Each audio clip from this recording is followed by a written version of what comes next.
Pourquoi rentrer dans un pays où il y a des gens qui y habitent? C'est la question du Chacham tunisien qui a écrit un livre qui s'appelle Kol Echai. Il ramène le Chavad David. Il dit, les bénis Israël, ils rentrent en Israël, ils veulent visiter le pays. Attends, tu nous donnes Israël? Attends, mais on m'a dit qu'il y avait des peuples méchants là-bas. Viens, on envoie des explorateurs. Qu'est-ce qui se passe là-bas? Et on sait très bien que quand les explorateurs, ils ont voyagé pendant 40 jours, ils ont vu des géants, ils ont vu des enterrements de partout. Ils ont eu peur. Ils sont revenus et ils ont pleuré. 40 ans dans le désert, on était punis à cause de ça. Le Chavad David, il pose la question et dit, ça aurait été pas mieux de donner un pays où il n'y a personne qui habite, pas des Cananéens, pas les 6 autres peuples, une ville, un pays nouveau. En Amazonie, il y a pas mal d'endroits, et même en Afrique, il y a pas mal d'endroits. Pourquoi rentrer dans un pays où on doit déraciner des gens, hein? La vie était assez compliquée comme ça. Rendez-vous compte aujourd'hui qu'on serait rentré dans un nouveau pays. Il n'y aurait pas eu 14 ans de conquête. D'accord? On n'aurait pas eu de problème avec les Philistins. On n'aurait pas eu de problème avec les Palestiniens. C'est un pays tout nouveau. On l'a pris à personne. Pourquoi juste il faut qu'on prenne un endroit où il y a des gens qui habitent déjà? Les Cananéens et d'autres. Voilà la question qu'il pose le Chavad David. Alors écoutez bien la réponse extraordinaire. Et là, ça nous résout beaucoup de choses. Il dit dans Télim, il y a marqué, il leur a donné un pays avec des habitants, des non-juifs, des peuples. D'accord? Pourquoi? Il répond comme ça, le Chavad David. Il dit parce que s'il avait donné un terrain nouveau, ou un pays nouveau, où personne n'habite dedans, alors à ce moment-là, une fois que les bénis d'Israël ne suivent pas la voie de Dieu, ils n'étudient pas la Torah, donc ils ne font pas les mitzvot, hein, quand Dieu veut leur dire, pourquoi vous ne faites pas les mitzvot? Alors ils vont dire les bénis d'Israël. Les Israéliens vont dire, attends, j'ai pas compris. Juste à nous, tu nous demandes ça? Pourquoi juste à nous? Regarde les Chinois, ils font ce qu'ils veulent. Regarde les Cananéens, ils font ce qu'ils veulent, ils font l'idolâtrie, ils font tout. D'accord? À eux, tu leur dis rien, tu les détruis pas. Pourquoi nous, tu veux nous envoyer en exil? Pourquoi tu nous fais des reproches? Ah, David Ameller, il répond dans Télim. Je leur ai donné un pays où il y a des gens qui habitent. Ça, c'est le Télim numéro 105. Kouf E, versets 44 et 45. Et tout de suite, il y a marqué, Bavour, pour que ils gardent mes mitzvot et ma Torah. Je leur ai donné un pays où il y a des gens qui habitent pour leur dire, voilà, tu sais, ces Cananéens-là, je les ai renvoyés de Eretz Kenan, de Eretz Israël. Je les ai renvoyés pourquoi? Parce qu'ils faisaient pas les choses droites devant Dieu, d'accord? Donc vous aussi, attention, si vous ne faites pas les choses droites devant Dieu, je vous enlève d'Israël et je vous envoie en exil. Parce que vous ne faites pas notre Torah. Ouais, quel chidouche. Hein? C'est pour ça qu'il ne nous a pas donné sur un terrain vide. Pour nous dire, j'ai fait quitter des gens de cet endroit-là pour que vous avez le mérite d'étudier la Torah. Et si vous n'étudiez pas, alors aussi je vous en renvoie. Alors, écoutez ce qu'il dit maintenant, le Shach Hatzer. Le livre Kol Echai, il ramène Shach Hatzer, c'est Rabbi David Ben Shimol, qui était un très grand rave au Maroc. Hein, et son fils, après, était le rabbin d'Égypte. Il dit comme ça, Alma Avdaret, dans Yirmiyahu, dans Jérémie, paragraphe 11, verset 9, il y a marqué, pourquoi Dieu, il a fait déserter la terre d'Israël et nous envoyer en exil? On ne comprend pas pourquoi Dieu, il a détruit tout ça. Le temple et tout, pourquoi? Il dit, regardez ce qu'il dit tout de suite après, Al-Azmam Torati. Parce qu'ils m'ont abandonné, ils ont abandonné la Torah. Il y a un lien très fort entre la Torah et Eretz Israël. Pourquoi je les ai envoyés dans l'exil? Parce qu'ils ont abandonné la Torah. Peut-être qu'ils faisaient les mitzvot, mais ils n'étudiaient pas la Torah. Et quand tu ne dis pas la Torah, alors tout doucement, doucement, tu n'as plus envie de faire les mitzvot. Tu n'as plus mettre les tefilines, et ainsi de suite. Et d'un seul coup, tu te sens vide. Et après, tu fais des bêtises. Donc, il y a un lien très fort entre Eretz Israël et la Torah d'Israël. Vous comprenez? Et il ramène le proverbe. D'accord, le livre des Proverbes, paragraphe 4, verset 2, qu'il est Kartov natati lachem torati al tazovu, parce que je vous ai donné une bonne part. Comme la terre d'Israël s'appelle Erestova, comme ça Moshe Rabbeinu il a dit, d'accord? Donc une part bonne, c'est quoi une part bonne? C'est Eretz Israël. Je vous ai donné Eretz Israël, donc ma Torah, ne l'abandonnez pas. Qu'il est Kartov natati lachem Torah tzetozu. On voit encore un lien entre la terre d'Israël et la Torah d'Israël. Aïe, aïe, aïe, aïe, aïe, aïe, aïe, aïe, aïe. Écoutez bien ça. Alors maintenant, on comprend très bien ce qui a marqué dans la paracha de Bechukotai. Il y a marqué, si vous suivez mes lois et vous faites mes mitzvot, Rachid dit, mais c'est quoi? Et alors à ce moment-là, je vous garderai sur ma terre. Mais il y a marqué, il y a une redondance. Si vous faites mes lois, vous faites mes mitzvot. Donc c'est la même chose. Il dit non, mes lois, ça veut dire étudier la Torah. Et mes mitzvot, c'est les commandements, faire des commandements. Donc on voit que dans la paracha Bechukotai, qu'est-ce qui a marqué? Si vous faites mes lois, tout de suite le verset d'après, d'accord, le verset 6, Natati shalom baaretz, je mettrai le shalom sur la terre d'Israël. Ça veut dire quoi? Si vous faites selon mes lois, alors je mettrai le shalom sur la terre d'Israël. Ça veut dire que le shalom, il est en rapport avec la terre d'Israël. Ah, vous voulez vivre en paix en Eretz Israël. Vous voulez vivre à Tel Aviv sur votre penthouse, Ken. Mais il faut faire le shalom. Il faut avoir le shalom. Et pour avoir le shalom, qu'est-ce qu'il faut? Il faut étudier la Torah. Il ne faut pas abandonner la Torah. Et regardez qu'est-ce qui a marqué le Vasouk d'après. Il y a marqué les versets d'après dans le livre de Vaïkra, d'accord, paragraphe 26, verset de 3 jusqu'à 10. Il y a marqué, vous savez quoi? Si vous abandonnez pas ma Torah, même eux autres, à ce moment-là, 5 hommes, ils courront après 100 ennemis. Ça veut dire que 5 Israéliens, ils vont gagner 100 ennemis, 20 fois plus. Et mieux que ça, et aussi 100 soldats, ils vont gagner 10 000 soldats. Alors là, je ne comprends pas. Si tu me dis 5 soldats, ils vont gagner 100 soldats, ça veut dire 5 fois 20, 100. D'accord? Donc s'il y a 100 soldats israéliens, multiplié par 20, ça fait 2000. Comment tu me dis que 100 soldats, ils vont gagner 20 000, ils vont gagner 10 000? Donc c'est 1000 fois plus, c'est plus 20 fois plus. Et ouais, c'est ça la force de la Torah. La force de la Torah avec Eretz Israël, on vit sur des miracles. Vous regardez bien, depuis 48 et même avant 48, on vit sur des miracles. Ces miracles-là, tout le monde, pour le monde entier, pensait qu'on allait être écrasé et qu'on allait un pays qui va naître et qui va mourir tout de suite. Pareil à la guerre des 6 jours. Le chef d'état-major, les premiers jours, on ne le voyait plus. Pourquoi? Parce qu'il tremblait de peur.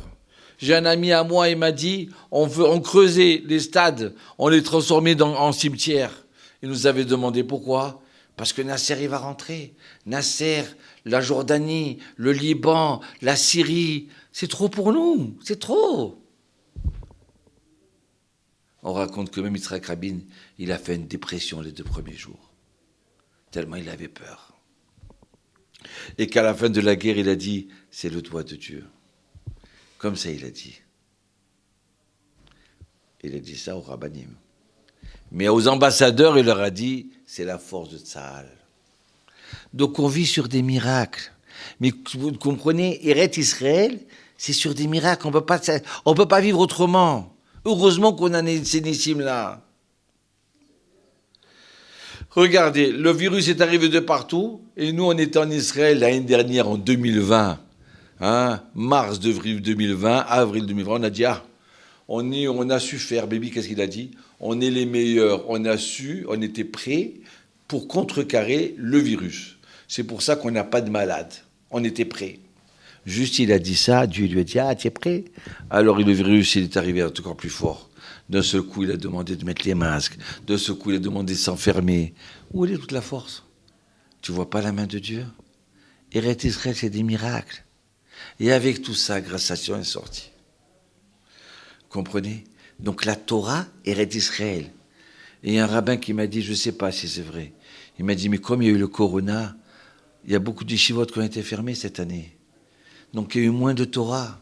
C'est pour ça qu'on doit augmenter la Torah pour vivre encore avec ces miracles. Parce que quand il n'y a pas de Torah, d'un seul coup, tu as des bêtes féroces qui arrivent. Tu as tous les virus qui arrivent sur nous. Et tu as toutes sortes de maladies et de guerres qui arrivent sur nous. Parce qu'on nous en veut. Bien sûr qu'on nous en veut. Mais comme il y a la Torah, alors on est protégé. On vit sur des miracles. Voilà. Et c'est pour ça que les explorateurs, ils ont fauté. Dieu leur a dit, la terre d'Israël est à vous. Non, mais on veut voir. Mais si tu vas voir pendant 40 jours, donc tu ne vas pas étudier la Torah. Donc si tu n'étudies pas la Torah, qu'est-ce que tu vas voir? Que des catastrophes en Israël. Tu vas voir des géants. Tu vas voir que c'est un pays, que c'est impossible à vivre. Mais parce que tu n'as pas les yeux de la Torah. D'accord? Tu t'es pris pour un espion. Donc à ce moment-là, c'est impossible de rentrer en Eretz Israël. Oui, les gens qui n'ont pas la Torah, ils disent simple, depuis 100 ans, c'est comme ça.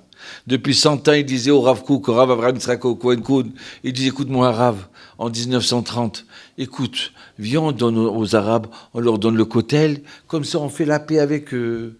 Viens, on leur donne le kotel, le Rav Kook qui se sauvait à droite, à gauche, pour pas signer ça. Parce qu'ils pensaient qu'en donnant le kotel, ça serait résolu.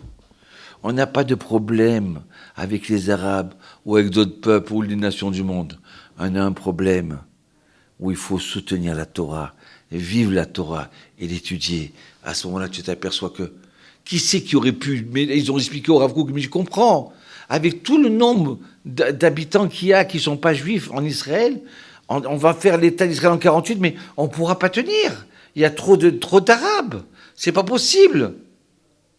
Et voilà qu'il y a eu le miracle. Les armées arabes annoncent aux habitants d'Israël de leur dire « quittez le pays, venez au Liban, venez en Jordanie ». Pourquoi? Parce qu'on va écraser Israël. Et une fois qu'on l'aura écrasé, vous pouvez revenir tranquillement en prenant même les maisons des Juifs. Et comme ils sont partis, donc maintenant ils ne peuvent plus revenir. Donc de ce coup, ça s'est fait automatiquement le transport des habitants qui ont été trop nombreux chez nous. Vous comprenez le miracle? Voilà. Voilà pourquoi, quand on regarde Israël, en 70 ans, c'est un pays de miracles. La Jordanie, tu le regardes de la Bika, c'est des mêmes hommes, c'est la même terre, c'est tout.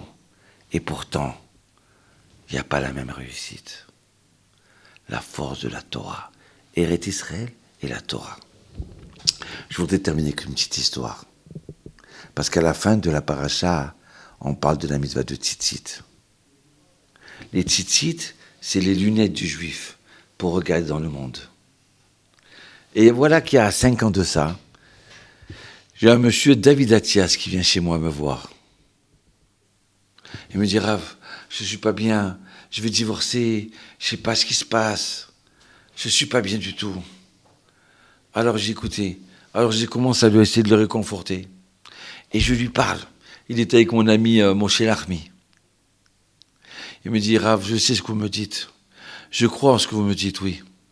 Je dis, ah bon, pourquoi?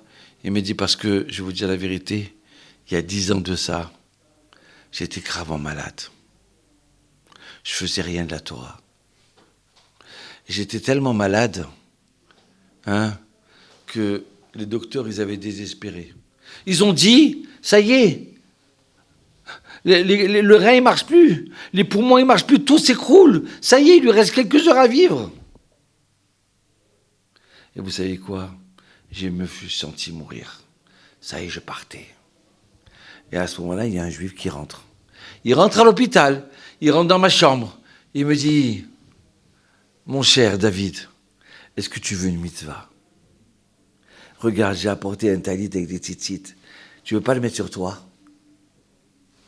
Je me suis dit quoi? J'ai de l'asthme, j'arrive plus à respirer. J'ai des tuyaux de partout. Qui me l'a qu'à me le mettre, titite. De toute façon, où j'en suis, qu'est-ce que j'ai à perdre? Donc il m'a mis le titite. Et voilà que je commence à me ressentir mieux, un petit peu mieux. Un tout petit peu mieux. Et au bout de 3 heures de temps, ouais, je me lève, j'enlève tous les tuyaux. Et je sors.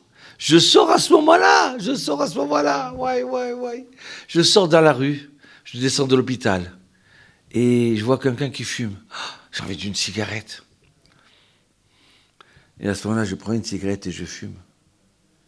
Et le professeur, il rentre dans l'hôpital, il dit, mais, monsieur Athias, vous, debout, sans les tuyaux, sans rien, et en train de fumer. Mais c'est quoi ça? Il dit, c'est quoi ce que vous avez sur vous là? C'est quoi ces fils-là? Il dit, ah non, ça c'est un titi, c'est spécial. Mais comment? Il n'y a plus rien, vous êtes guéri. Il dit, ben oui, on dirait que je suis guéri. Même je fume. Venez vite, je vais vous faire un scanner. Je voudrais faire une radio. Vite. Il nous fait rentrer.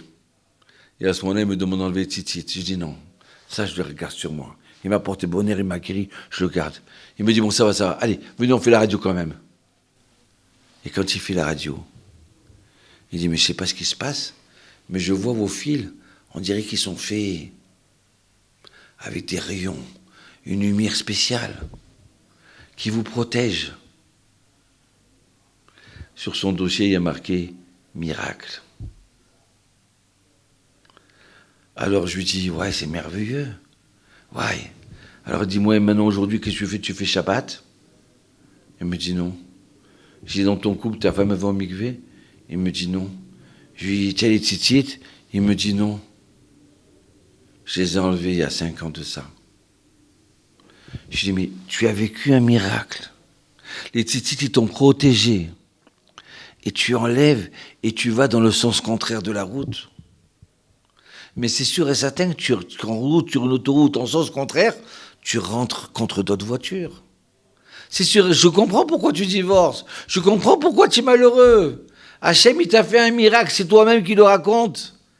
Et tu roules en sens contraire. Ah, j'ai trop de peine. Écoute-moi, viens, là maintenant j'ai rendez-vous, on se voit demain.